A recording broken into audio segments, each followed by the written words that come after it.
Dala, Dala, Dala, Dala, bienvenue, bienvenue et bon retour sur ma chaîne. Donc aujourd'hui je voulais parler des noms de famille et pourquoi est-ce que dans la tradition africaine et dans la culture africaine on n'avait pas besoin de noms de famille ou on n'utilisait pas les noms de famille, il n'y avait pas une utilité pour les noms de famille comparé à aujourd'hui. Cette question me vient suite à des échanges que j'ai eus parce que certains ne comprennent pas.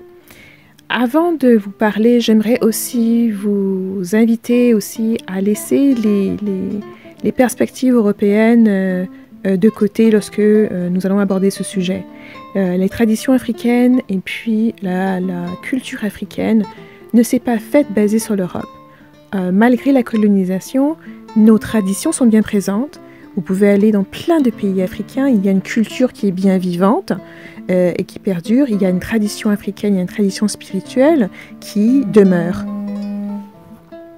Donc, je voudrais parfois que vous ayez peut-être l'habilité ou la conscience de mettre de côté ce que vous connaissez, de où est-ce que vous venez, pour au moins écouter ce que j'ai à partager avec vous.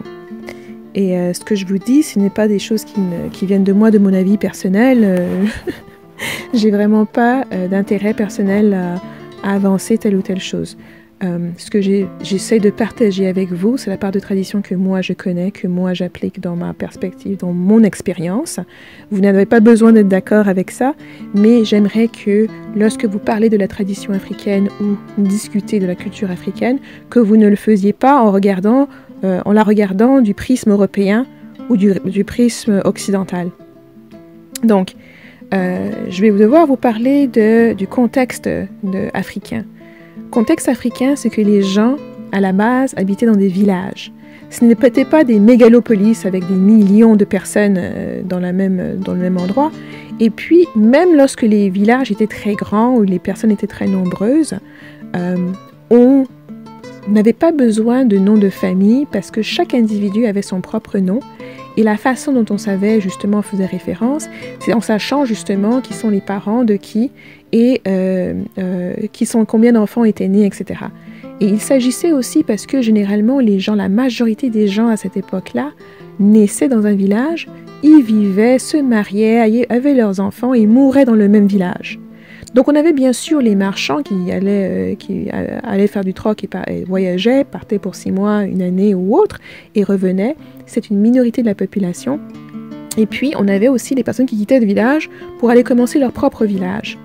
Mais il n'y avait pas de flux comme aujourd'hui de gens qui s'en vont vivre une semaine à Paris ou décident d'aller étudier en France ou en Chine ou n'importe où. Donc, on passait généralement toute sa vie dans le même endroit, dans le même village.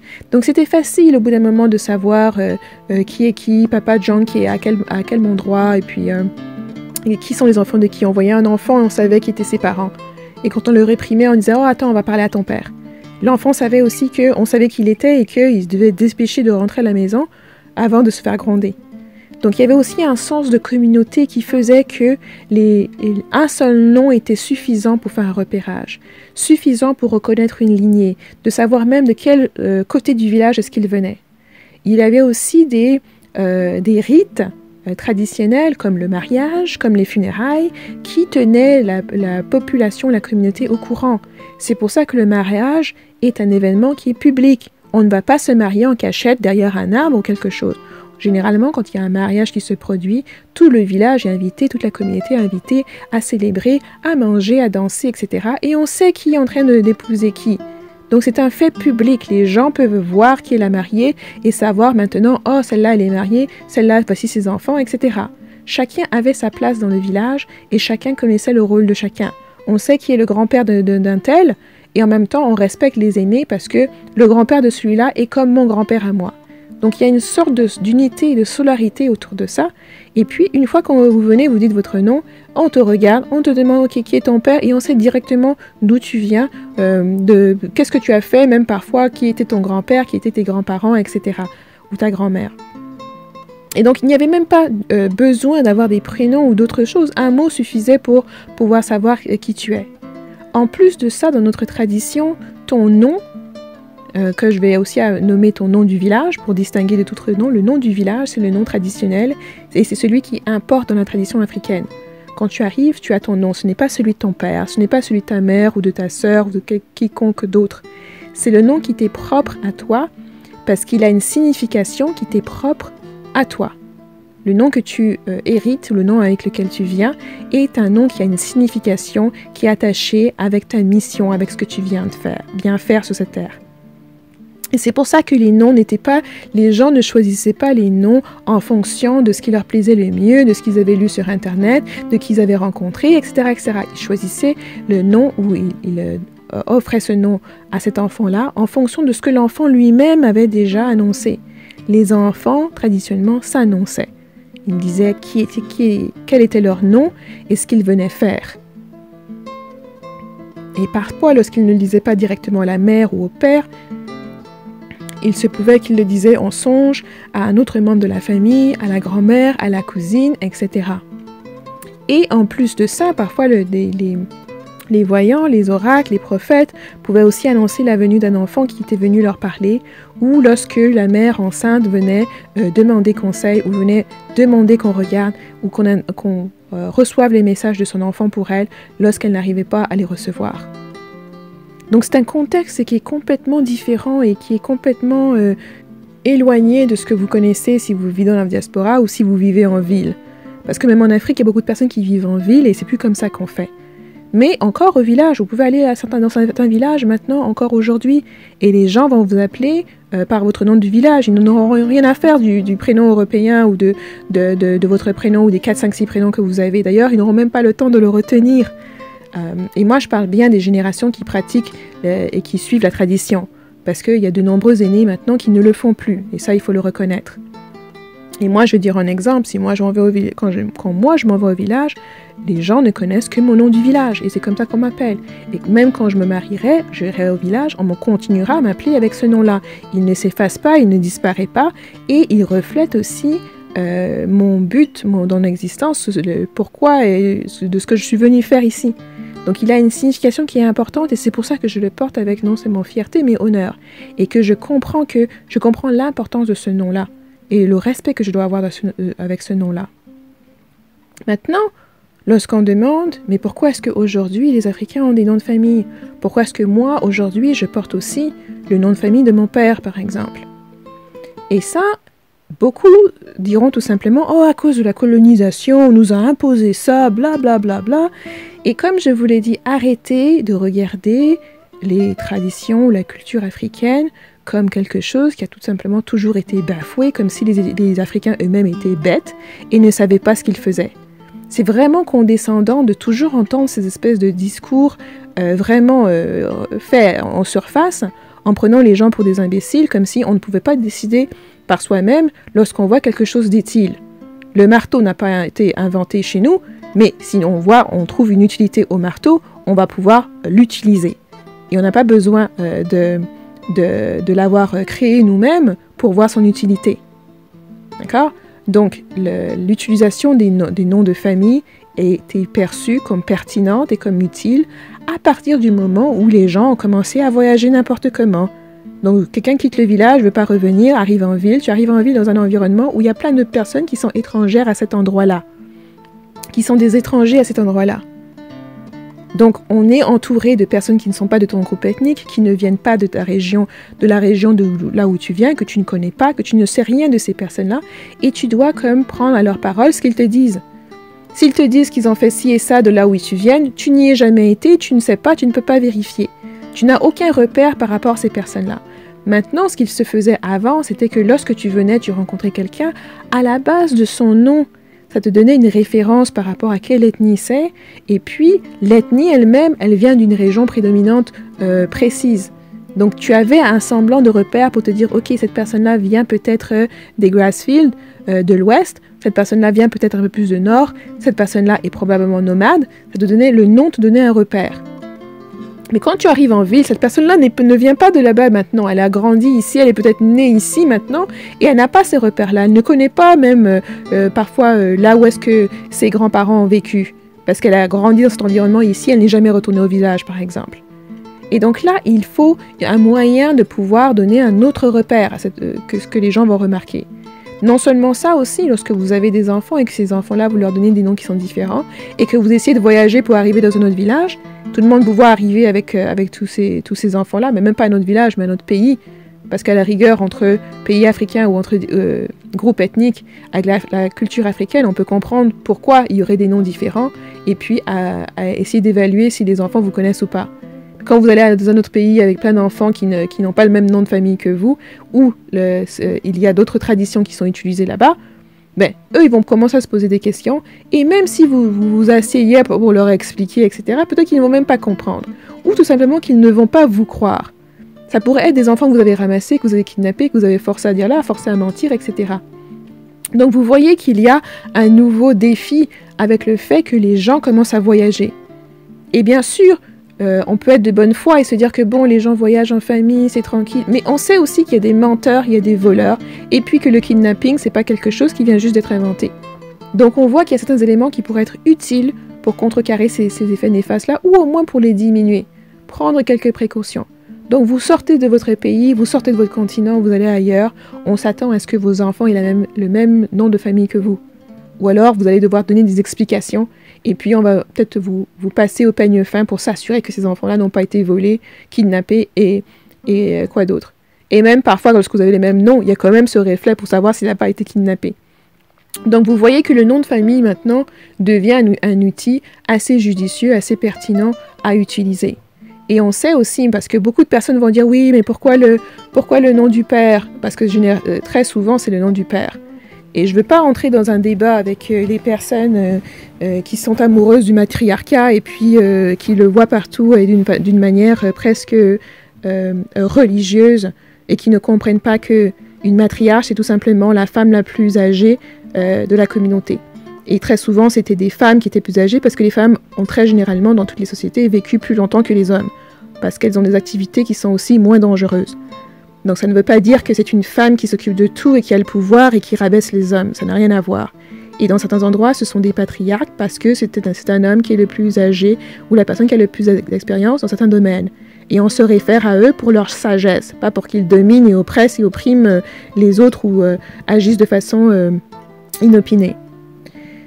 Donc, on voit que le nom de famille prend toute sa force et prend toute sa pertinence. Et une des raisons pour lesquelles on prenait généralement le nom du clan, et c'était le nom du père ou le nom de l'homme, le nom de la famille, tout simplement parce que c'est ça qui symbolisait la protection, qui symbolisait la force. Donc ça veut dire que, en sachant que vous avez ce nom de famille-là, il y avait à l'intérieur un patriarche, un homme derrière, une force derrière, un ou plusieurs même. Donc en vous faisant du mal, en s'attaquant à vous, il y a à répondre avec un homme qui est derrière. C'est ce que ça veut dire. Le patriarcat, pour beaucoup de personnes, c'est comme une force oppressive, etc. Ça a été vraiment twisté avec les temps modernes pour en faire quelque chose qui est uniquement négatif et en lequel, supposément, les femmes n'y tirent aucun avantage. Alors que c'est faux. La majorité des temps où les villages se faisaient attaquer, ce sont les hommes qui viennent pour défendre les villages. Et généralement, ils défendent les villages en protégeant les femmes et les enfants. Après, on a des points d'exception, comme avec les guerrières du Dahomey. Mais même elles défendaient le roi, parce que c'est quand même un comble. Les gens refusent de voir une réalité, ils veulent à tout prix se construire une réalité qui est fictive, ou une réalité qui ne représente pas la majorité des cultures africaines. Mais bon, donc le nom de famille apparaît maintenant à être un outil. Maintenant que certains veulent insister que c'est peut-être le système colonialiste qui a fait que ça a été imposé ou ça a été intégré, moi je vous dis que rien n'est intégré de force si on ne veut pas le continuer. On ne peut pas, par exemple, vous forcer à croire quelque chose que vous ne voulez pas croire. Mais vous pouvez, même dans un cadre oppressif, reconnaître qu'il y a des outils qui sont utiles, que vous pouvez utiliser et continuer de les utiliser, même une fois que vous êtes libéré de cette personne oppressive. Et le nom de famille est devenu un des outils qui sont encore utilisés aujourd'hui. Tout comme vous continuez d'utiliser votre voiture, vous continuez d'utiliser le téléphone, vous continuez d'utiliser plusieurs choses qui viennent de sociétés qui nous ont supposément, des sociétés qui nous ont colonisés, etc. Il y a plein d'autres choses que vous utilisez, donc ça ne devrait pas être une surprise que quelque chose comme ajouter un nom de famille soit encore aujourd'hui utilisé. Maintenant, ce que vous devez vous demander, c'est est-ce que c'est pertinent de continuer à l'utiliser? Est-ce que c'est vraiment utile? Est-ce que ça sert notre communauté ou pas? Et non pas de rejeter, parce que supposément, ça vient de l'Occident ou ça vient des Européens. Dans ce cas-là, arrêtez d'utiliser Internet, arrêtez d'utiliser les ordinateurs, arrêtez d'utiliser votre service Internet. Donc, il faut avoir un peu une cohérence dans ce que l'on dit et dans notre perspective.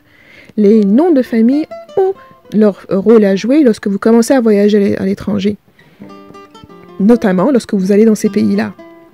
Ça voudrait dire que lorsque vous allez chercher un passeport et que vous voulez voyager avec des enfants, je pense qu'aujourd'hui, vous-même, vous seriez un peu inquiet si vous voyez quelqu'un qui avait des enfants qui ont tous des noms différents et qui ne les reconnaissent pas forcément comme parents, ou vous dites que cette personne n'est pas son père.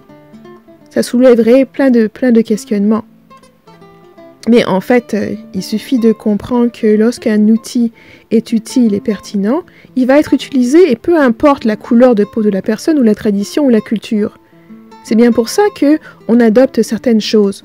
On s'est rendu compte que oui, il fallait qu'on ait des façons d'irriguer qui étaient plus pertinentes et que lorsqu'on entrait en contact avec un autre village où les gens faisaient des choses mieux et qu'on voyait qu'on pouvait bénéficier de ça, on adoptait ces pratiques-là parce qu'on y voyait que c'était utile et que c'était pertinent pour nous et que on tirait un bénéfice. Mais là, c'est exactement pareil. On arrive dans une capitale, dans une grande ville où il y a un fourre-tout de monde, certains viennent de d'autres villages, certains viennent même de l'étranger, on ne sait pas qui est qui, on ne sait pas qui est regroupé dans qui, etc. De savoir, on ne sait pas qui est marié avec qui non plus. Ce n'est plus le petit village ou le village qu'on a connu, où on sait tous ceux qui sont mariés ensemble et leurs enfants et on connaît tout le monde. Donc, maintenant, il y a une utilité d'avoir certains registres pour vérifier ce que les gens vous disent, ne plus simplement les tenir à leur parole. Donc, on a maintenant accès à un système administratif qui nous permet de vérifier d'où viennent les gens, est-ce qu'ils ont déjà été mariés, est-ce qu'ils sont mariés ailleurs, etc., etc. Donc, ça devient pertinent. Et donc, le nom de famille joue un rôle pour nous aider aussi à voir, ok, ces deux personnes-là ont le même nom de famille, ils ont peut-être une affinité ensemble. Ils font peut-être partie de la même famille, d'une famille plus éloignée, ou alors ils viennent peut-être du même pays, du même endroit, puisqu'il y a des noms qui sont plus courants que d'autres. Et ça, c'est pas un concept qui est inconnu dans la tradition. On a ce qu'on appelle les homonymes. Les homonymes, ça fait référence aux personnes qui ont le même nom, le nom en commun du même ancêtre. Donc ça peut être un enfant qui vient de naître et puis qui a le même nom qu'un autre adulte ou son oncle parce qu'ils font référence au même ancêtre. Et souvent, le fait que vous ayez des homonymes, ça en fait aussi crée des liens d'unité entre ces deux personnes-là parce que cette personne va devenir comme le mentor de l'autre et ils vont avoir comme cette affinité d'être ensemble parce qu'en fait, on doit honorer le même ancêtre. Nos actions à nous reflètent sur cette personne-là.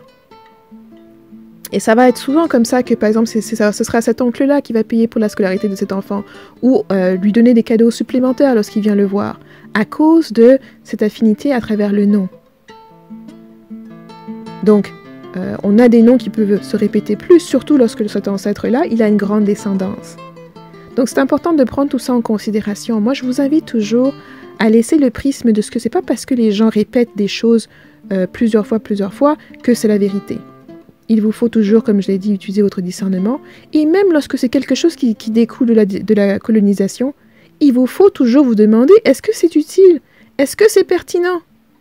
C'est pas parce que c'est une personne blanche qui vous dit quelque chose, une personne blanche ou une personne, je sais pas moi, qui vient d'ailleurs, peut vous dire quelque chose qui est véridique et dont vous avez besoin.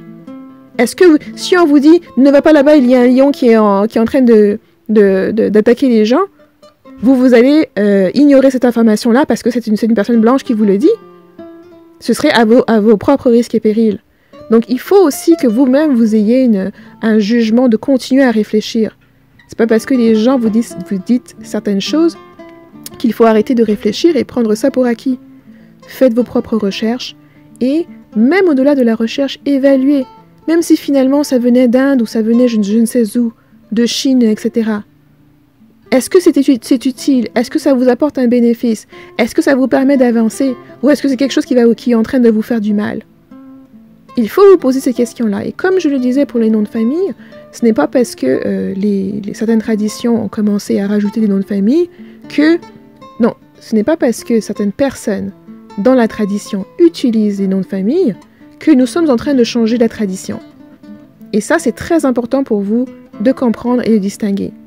Et je vous ai donné l'exemple tout à l'heure. Moi, sur mes papiers administratifs, mon passeport, mon acte de naissance, le nom de mon père y figure.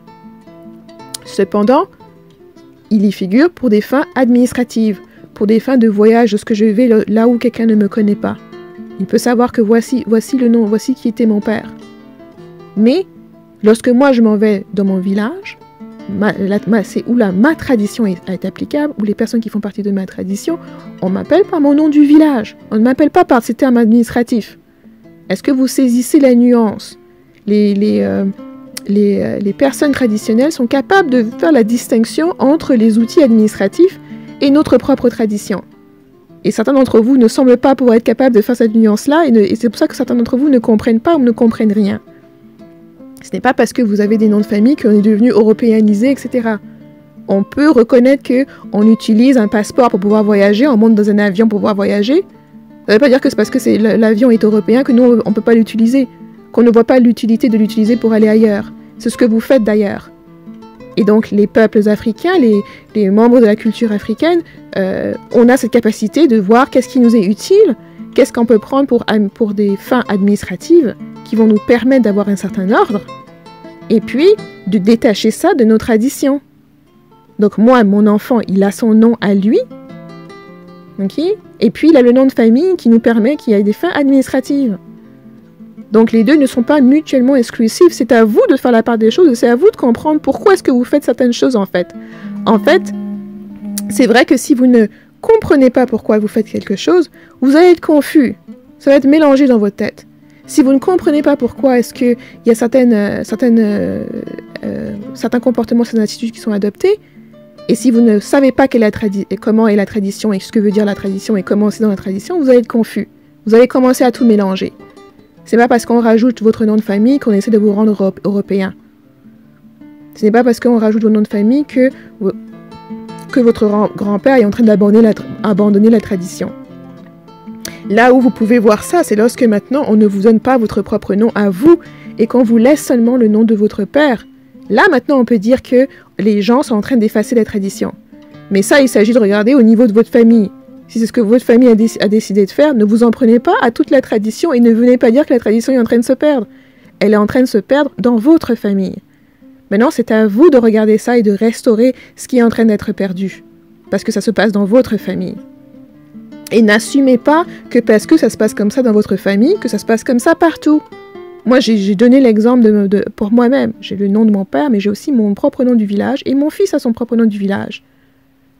Donc, c'est important de reconnaître ça et de ne pas dire que tout le monde fait partie du problème, alors que vous-même, vous faites partie du problème en refusant de reconnaître que les gens ne sont pas des imbéciles, on ne vend pas notre tradition, sinon elle ne serait plus là. Ceux d'entre vous qui pensent que voilà, la colonisation a tout enlevé, comment se fait-il qu'on a encore des chefferies au village, qu'on a encore des personnes qui pratiquent nos rites au village? Pourquoi ils n'ont pas disparu, ces gens-là? Pourquoi ils ne sont pas tous dans les églises, comme vous le dites tous les jours?